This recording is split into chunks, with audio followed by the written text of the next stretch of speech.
made it over the country for Publication Day. Welcome. Lovely to see you. Thank you, Sophie. It's good to be here. In this room filled with shame. I've got some questions, first of all, from people in the office. So, Shame is a book. It's set mostly in Tanzania, and it's about a woman who runs away from her life. And she's done something quite terrible, but she can't summon enough remorse. How did this idea come to you, this idea of a woman running away, this woman in crisis, trying to find, in a way, an identity in a whole new country? Well, it's it's odd when you kind of look at stories in different places. I had, a couple of years ago, somewhere like 2004, I think there was a very tragic plane crash in Switzerland, which a plane load of Russian school children collided with a DHL carrier plane, and everyone was killed, so nearly 300 people. And it turned out that it was actually human error by air traffic control in Zurich. And one of the fathers of one of the Russian children who had died had tracked down the Polish air controller and stabbed him to death in his garden in Zurich. And the tragedy sort of struck me on many levels. Of course, just the dreadful idea of all these children, but that there was really no sense of justice for the father. Clearly, it had been a human error, and none of the air traffic controllers had been to be struck off or demoted, but no one had actually gone to prison. So I thought, well, he had no sense of justice for what he had lost, because he'd also lost his wife. And the air traffic controller himself, I felt he must have had this terrible sense of guilt and grief, because he was just a normal, moral person. And even for him, there had been no mechanism for atonement, because it was deemed an accident. And I sort of became fascinated by the idea of justice, that if you commit a crime, you go to prison and you serve your time, you atone for your crime in a formal way, and when you come out, you've paid your duty and you can carry on with your life. But if you commit a crime like the air traffic control, or like Pilgrim does in his book, which is deemed an accident, there's no way you can formally atone for what you've done. And I think that that's really troubling, because we all have a conscience, and so Pilgrim is really haunted by her conscience, and that's compounded by the fact she can't actually remember what she has done. So she's literally like floating in space and trying to grasp at what she should feel and how she should cope with the knowledge that she's done this terrible thing, and how she can possibly atone for it, which she can't. And part of the novel is about Pilgrim's journey trying to find the right response to what she's done, because simultaneously in that before the accident she's been left by her husband. And for a lot of the book, she struggles with these feelings for her husband, and she thinks she should have been feeling for the victims of the crime. Did you really enjoy exploring that ambiguity, this idea of not displaying a socially acceptable response? Well, I struggled with it, I thought, because in creating Pilgrim, I really felt I needed someone who was very isolated, because most of us, I think, if we did something as terrible as Pilgrim did, we have family, we have friends, we have a support system who could maybe help us through this. We could go to therapy, but I needed to create someone who was seriously isolated. And she had been married to this very charismatic man at a young age and lived a life that sort of precluded forming meaningful attachments. So she comes to this village where she's left by her husband, and she has no one she can turn to, and he of course is run off with a very subpar, different woman. And I think that she really does struggle with the fact that the foremost set of emotions in her mind is her selfish anxiety and being left by her husband. And she knows very well, because she's a moral person, that she should be feeling deep grief for this terrible thing that she's done, and that sort of compounds it, makes it almost worse. It sort of questions her whole moral center as I think, we all would. I mean, if you do what you've done, you should barely be able to move. And all she can think about is, why her stupid husband left her. And that definitely is part of the feeding into her increasingly irrational, and I think not panic ridden, but panicky response to situations. Because what Pilgrim does in the novel, she goes to the airport, she looks at the departure board, and she gets on the first flight. And she ends up in a part of Tanzania famous for safaris, but then she runs away from her safaris. In a way, she's getting further and further away from herself. And you lived in Tanzania for quite a few years. What came first? Did Pilgrim come first as a character? Or did the setting come first, the wonderful Tanzanian setting that you described? That's a tricky question, Sophie.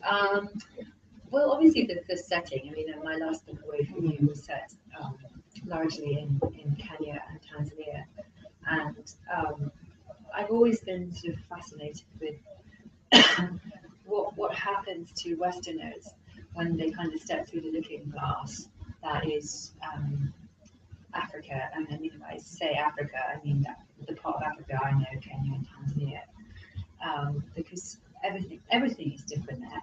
The sense of how justice is dispensed is different, how people survive is different. People are living on $1 a day. The struggle of daily life is different. So when you put a Westerner in that context, their ability maybe to see themselves reflected back, I think as a novelist, that's a very useful way to approach it. People really come up against yourself. It's very, very hard to hide and indulge yourself when you're surrounded by people who are actually really struggling to find enough to eat. So I definitely started with the idea of setting it in a remote town in Tanzania and kind of having a character really struggle with essentially a deep moral dilemma. And superstition and myths plays a very big role in the novel. Tell me a little bit about it, because one of my favourite scenes, the main character, I'm not going to give anything away, but the main character is walking down a beach on the way to see a witch doctor for reasons we'll leave out of play. But tell me a little bit about your experiences with this very different value system and with the idea of witch doctors and sacrifice and these things that Pilgrim does come up against.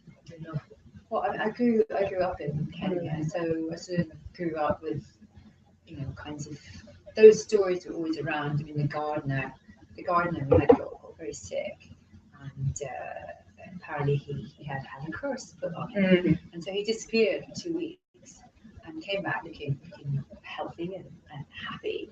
And I asked my nanny, and she said, oh, well, he'd gone down to the coast to meet a very powerful witch doctor, because apparently his brother had put a curse on him over some land squabble. And so he'd gone to this other witch doctor who put an even stronger curse on the brother. And so he felt sort of resolved now his curse had been put back. So that was just always sort of the milieu, and kind of everywhere you go, you're aware of. You go to the market and there's the guy selling his herbal medicines, his herbal potions that can cure everything from AIDS to broken hearts. You go down to the coast, and particularly if you find baobabs, you'll find at the foot of baobabs offerings of rose water and halva fruit. People make offerings. So it's very much part of living that. And I think that witchcraft, healing, and any of this music, it's a long continuum of different aspects and different reasons why people go to see a witch doctor. But I think in some ways that it's a lot like therapy for some people. You go to a witch doctor, you define your intention, what is it you want. And sometimes they can be helpful in a positive way. It's not all just like putting curses on people and the recent spate of Albania. Murder was not recent; it's been going on for many years. So, and it's a religion. I mean, it's probably they suspect there's been some sort of mystical belief system as humans since for 2 million years. So this is old beliefs. And you talked to begin with about one of the inspirations for the book being the plane crash and the air traffic controller. Well, I know one of the others is your experience in Tanzania, and in particular when you had to, with the help of a book and some tequila, stitch up a Maasai warrior's face. Can you tell us a little bit about it? Well, first of all, only a little bit. Absolutely terrifying. Only a little bit. And afterwards, I think. Well, actually, no, I did have a tiny shot before. Well, we were living in this very remote area, making a film in Crimson for Disney Nature, and we'd only been there for about 2 weeks, and Matt and I, my husband, were taking an afternoon nap, and he kind of looks out, he says, I think there's some people here to see you. And surely there was a contingent of about 20 people standing under a tree, and I could see in the midst of them was a sort of figure hunched down. Anyway, so I went over, and the guy was like covered in blood, it was just like soaking in blood, it was pooling around the guy, and they're all looking at me like, well, you know, can you help us? And I'm thinking, well, not really. I mean, I have a first aid kit, but I mean, the guy's face was cut from behind the ear all the way down here to his lip, and it was, you know, it was open. It was a deep knife wound in a drunken fight.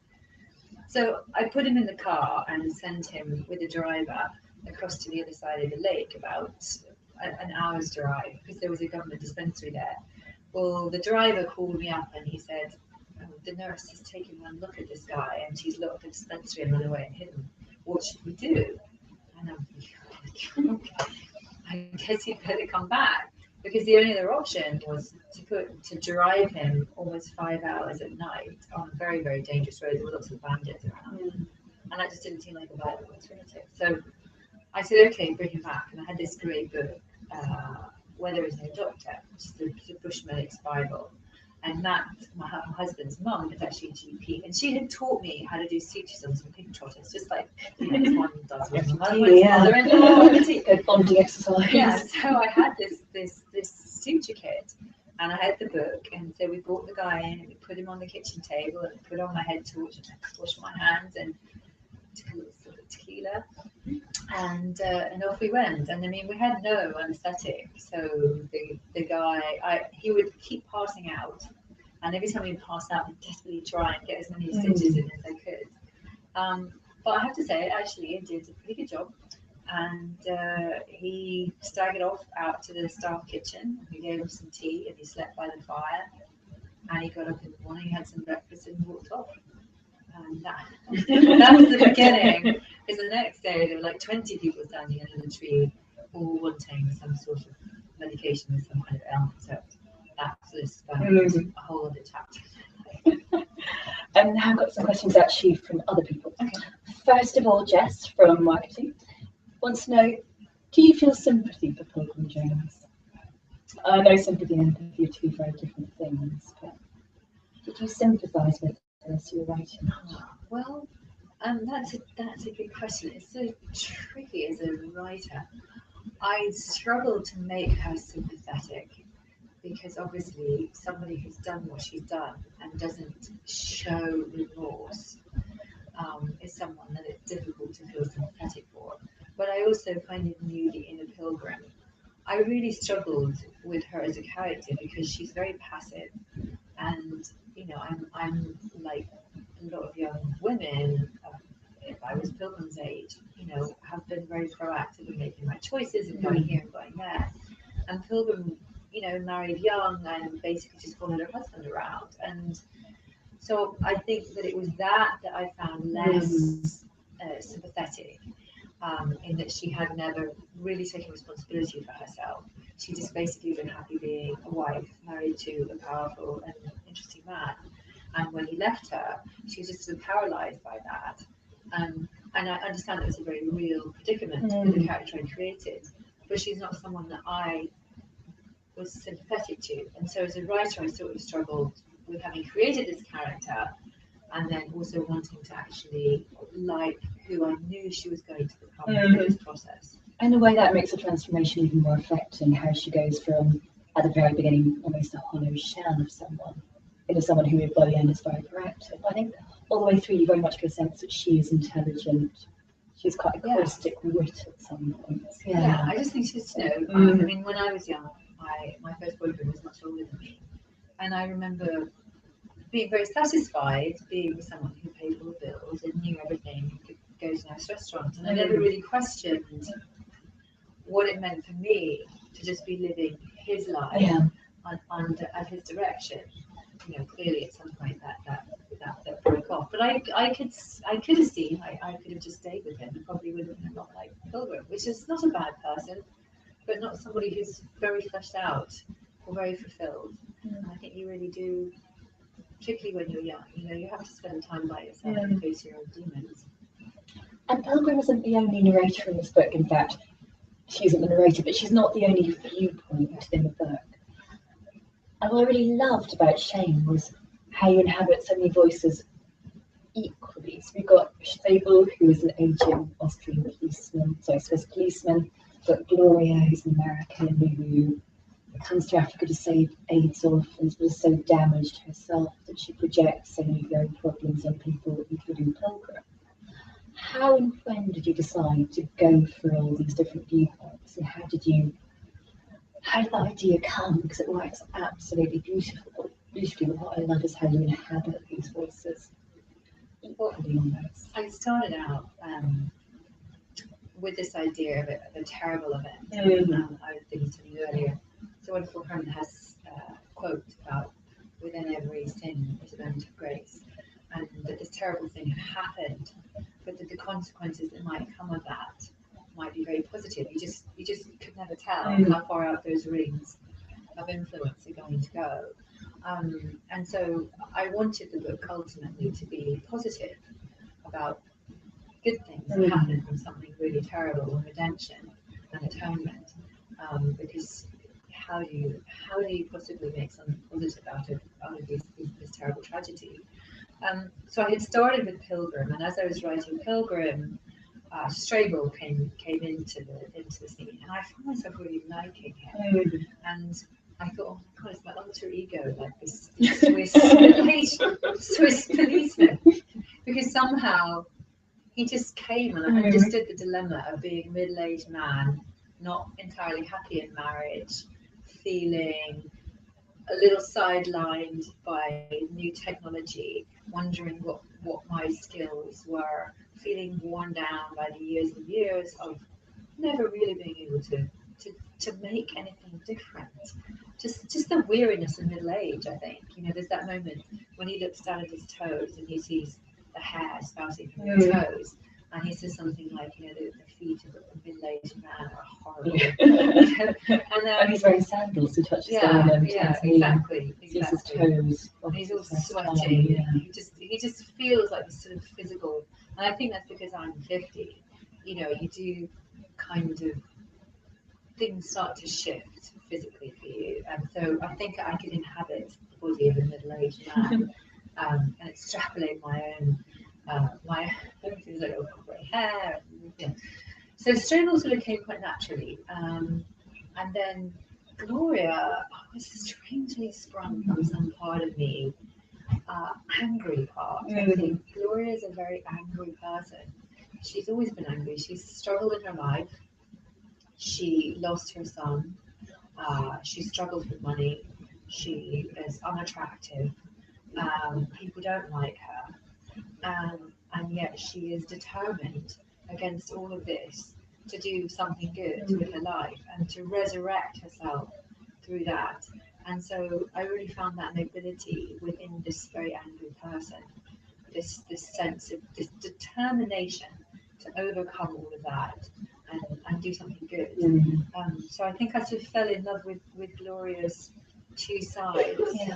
And then the others, Harry, was very similar. I grew up with John's like Harry sitting on bars. I think most Harry's, and again, actually Harry, can I tell the story?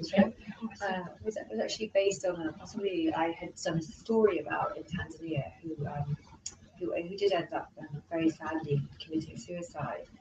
But he actually had landed on a remote airstrip at dusk and hit a group of children playing football, thinking they were goats. And I was always wondering if his suicide had maybe begun at that dreadful moment when he had killed those children. I don't know enough about him, and I would never except as a writer, kind of impose that on it. But I felt it must have affected him, just deeply in his soul. And in trouble he was already experiencing psychologically, but that surely must have compounded it. And so even for Harry, I wanted him to find a way out of this utterly useless self-pity that he'd kind of like decided to punish himself by having done this terrible thing. He decided to punish himself by sitting on a bar stool, which is meaningless. It solved nothing. It did nothing. It just wasted his life. And then Dorothea is actually based on a wonderful doctor who I met out there, whose children had been taken by her husband, and she desperately struggled to get them back. And she was a doctor living in the middle of nowhere with barely, I think she had a stethoscope, but that was about it. So. And it's funny because you described Dorothea, she appears quite early on in such vivid terms. She's a very feisty, short woman who wears, almost to cheer herself up, these bizarre combinations of clothes and jumpsuits and Tinkerbell wigs. And when you read her descriptions, everyone says, wow, you can write. You just got an eye for the most wonderful words, which is one or two words you can just get to know their character, know their eccentricities, and everything that makes them unusual. And a question from someone else in the team was, your writing is just so wonderfully descriptive, both in terms of people and in terms of landscape. How can you write so well about landscape? What is your secret? Asked Jennifer from both books. Well, it's a fantastic compliment. Thank you, Jennifer. I think I spent many years as a journalist, and I think that one of the skills you learn as a journalist is an eye for detail. And I did a lot of travel writing, and I did a lot of profiles, and so I just think you notice small things, most of which are completely irrelevant to a story. But I definitely think that it comes from having been a journalist, and I don't know, just being nosy and being a kid who grew up without television and just sort of attentive to the outer world, and also, quite frankly, traveling a lot when you don't have any media and you're on a bus for 6 hours, you have to notice things. You really do just think about things and observe, and you wait for buses in godforsaken towns in Uganda, and you just observe and notice, because you can only read so much. So. And do your children, do they grow up with television? Or? Yes, but I don't think it's television is the sort of evil, the great evil. I think of it as the half hour when I can actually cook supper without being asked to participate in, like making presents for caterpillars or something. So they have about half an hour in the evening, but it's all right. We don't do it big time, but we also don't have any other media in the house. I'm sure that will change as we get older. But I think a lot of time outside, boredom, playing, play toys, that's really important for the imagination. And one last question, I think, after Shame, what next? Well, sounds quite strange out of context, doesn't it? After Shame, After Shame. A deep breath that would probably last a little bit longer, because as I was saying earlier, Shame really was difficult to write, and it was very emotional. I mean, writing about this tragedy, having my own children, and writing about what I would feel if it was me, which I think every writer has to do. It was very troubling, and the book itself, just the construction of it, was a real battle. So I did a little bit of a breath, but I do have another idea for a novel that will actually be based in Vermont, which is where I live. That's about a woman coming apart, it seems, getting involved in a love affair that she definitely shouldn't be involved in, while her marriage is falling apart. And a few ghosts from the past surfing, a weird guy with a shotgun killing coyotes, and some strange handwriting that she discovers on the wall of a cupboard in a house that she's renting. So and we can't wait. Thank you so much for coming in. Lovely to talk with you. And Shame is out today. and it's absolutely wonderful. Well, thank you, Sophie, and thank you for publishing the book.